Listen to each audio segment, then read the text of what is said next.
But ఇందాక చెప్తూ stage fear అని అన్నారు గదా! హ్మ్. సో, అలా స్టేజ్ ఫియర్ ఏకంగా జ్వరం వచ్చిందని దాక్కునే ఒక అమ్మాయి సినిమాల్లోకి రావాలి. ఒక కెమెరా ముందు యాక్ట్ చేయాలి, డాన్స్ చేయాలి అనే ఒక ట్రాన్సిషన్ ఎలా జరిగింది? నాకు చిన్నప్పుడు మా డాడీ చెప్పేవారు. నాకు చాలా బాగా గుర్తు. ఆహ్, డాన్స్ నాకు మా డాడీ చాలా క్లోజ్ అనమాట.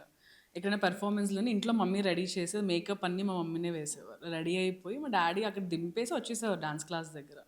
మా డాడీ ఎప్పుడూ అంటుండేవారు, "నేను నా కూతుర్ని తీసుకొని హైదరాబాద్ ఎళ్ళిపోతా. పెద్ద హీరోయిన్‌ని చేస్తా" అనేవారు.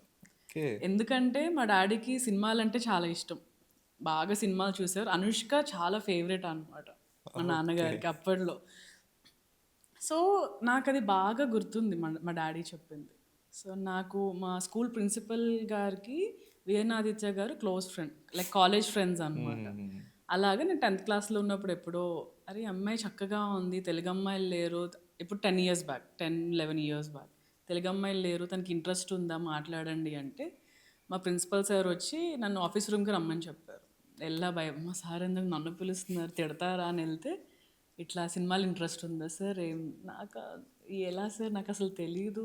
లేదు లేదు అమ్మో! నాకు భయం అది ఇది అన్నా. దెన్ మా మమ్మీతో మాట్లాడి దెన్ విఎన్నాదిత్య గారు మళ్ళీ వచ్చినప్పుడు సార్‌తో కూర్చోపెట్టి మాట్లాడి దెన్ హీ టోల్డ్ అస్ ఇట్లా ఇట్లా ఉంటదమ్మా. భయపడాల్సిన అవసరం లేదు. నా సినిమాలోనే హీరోయిన్‌కి ఇంట్రొడ్యూస్ చేద్దాం. అప్పటికి విఎన్నాదిత్య గారు సినిమాలు చేయట్లేదు అనుకుంటా. హ్మ్.